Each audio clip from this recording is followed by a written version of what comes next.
ايوه يا شيخ. ما صدق قالوا اشتريت ارضيه؟ ايوه اشتريت حق عيال عبد الله. ايش خل بصيره؟ ها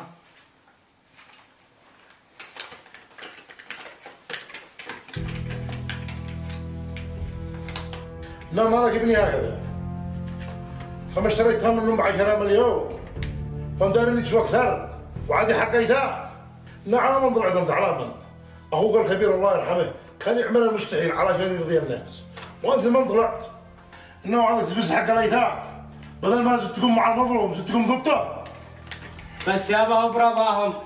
كيف برضاهم وعاد لك وش تتكلم؟ قوم اقلع قلع على وجهك. لا تدخل بيتي يلا. قلع. يا ولي. ده الرسيل اشترى منهم الارضيه؟ ايوه يا شيخ، رسيل اشترى ارضيه مننا. انا شفت البصيره.